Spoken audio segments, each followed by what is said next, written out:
What's going on, everyone? Happy Sunday to everyone. Hopefully everyone's doing well. Hopefully you're having a fantastic weekend so far. It is time now for the Sunday edition of the Climate Update for Sunday, January 28th, 2024.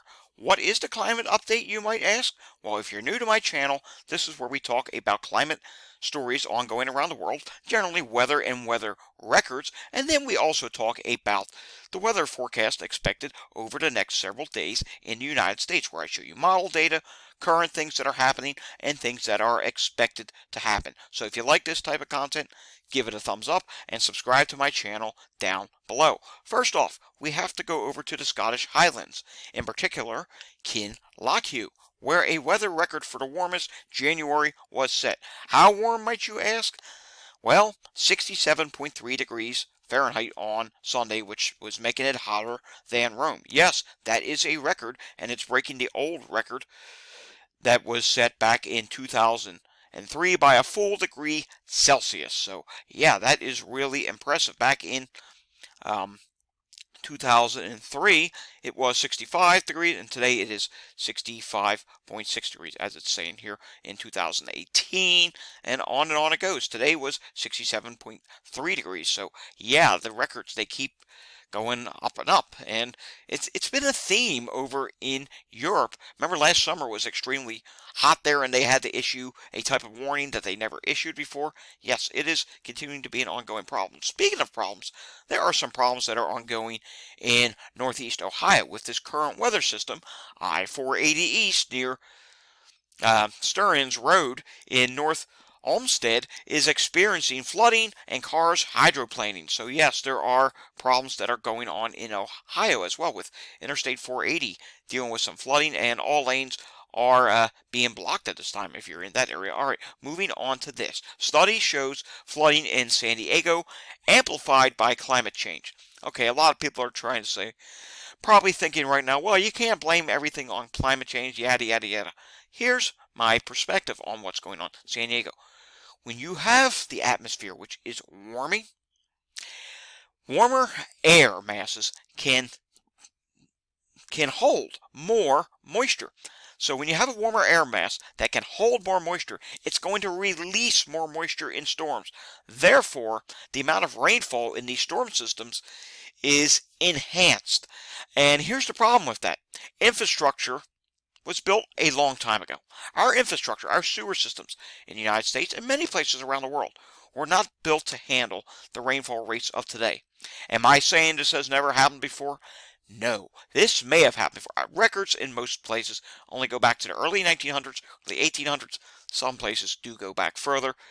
Thousands of years ago, could this have happened? Yes, but at the same time, thousands of years ago, we did not have these roads. We did not have these highways. We did not have all of this development. There weren't as many humans. So yes, we are impacting this, and unfortunately, it's causing things to get worse. I mean, you talk about all this pavement, concrete, asphalt. Well, the water has to go somewhere, and when drainage systems are not built for the rainfall rates of today, or the rainfall amounts of today, it does lead to flooding. As you can see in pictures here on the right, you can see these roads are flooded. The sewer system probably can't handle the amount of moisture that came. And remember, we are in El Nino. El Nino year usually does result in stronger storm systems. All right, moving on now to the national satellite picture, and you can see here nationally, as I refresh this, there are some areas that are actually enjoying some sunshine today. Look at that.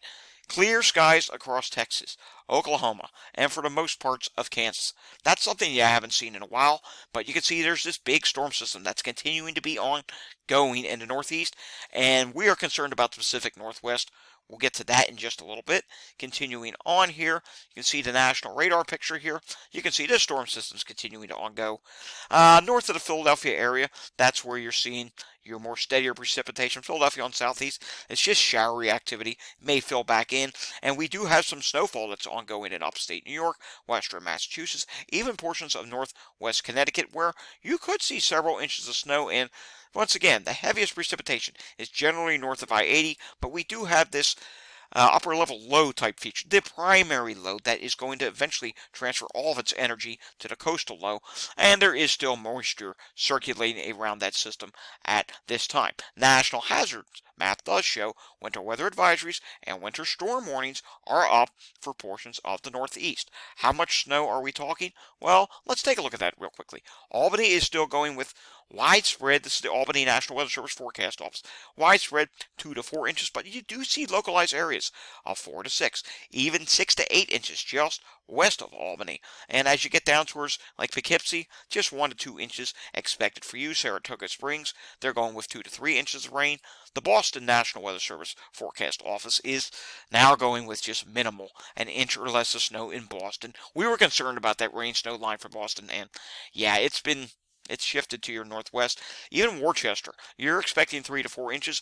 I know earlier there was a time frame where someone reported 2 inches in 1 hour. However, the mixing line is not terribly far from you, so we'll have to see what happens with that. And then you get back to the western portions of Massachusetts, and that's where you do have a couple 6 to 8 inch amounts. And Finchburg, Massachusetts, up in north central Massachusetts, 6 to 8 inch amount expected for you from the National Weather Service. All right, let's take a look at the latest expected precipitation over the next 1 through 7 days, and something is going to stick out to you right away. Look at Northern California. You can see this is getting increasingly concerning. The models are actually trending a little bit wetter now. You're going to see a wet stretch throughout the week this week, where you could see anywhere from 3 to 5 inches of rain with locally, I'm calling it now, locally 8 or 8 plus inches of rain. And in the mountains, you could be really dealing with a ton of snowfall at this time, feet of snowfall in the mountains. Then you also see more rain's going to come back for Texas again. And I think that's going to be the theme as we head into February. You're not done with the flooding threats. With this El Nino setup, like I had said before about a week ago, you're really going from drought to flooding. And on the next drought update, you're going to see that there has been great improvement that has been made in this area, and there are precipitation chances all along the Gulf Coast, even including Florida. Which is why in Florida, I said the other day, any little drought concern, not terribly concerned about it because you do have potential for precipitation. Taking a look up at the Northeast states, it's going to be a little bit drier, but there is a system that's going to come through the Great Lakes. I'll show you that on the models in just a moment. Storm Prediction Center. We don't have much to talk about today, though. Let's go back and take a look at storm reports from yesterday. Yes, there were a few storm reports in Florida and South Carolina. All right, let's take a look at the HRRR model. And here's the current HRRR run. This is the 16Z run. And you can see here, snowy conditions. Yes, you will change the snow in the Boston area. Will it accumulate much? Probably not. And then you may even flip back to rain again as this low gets going. You can see that rain snow line. It does get pretty far inland in Massachusetts.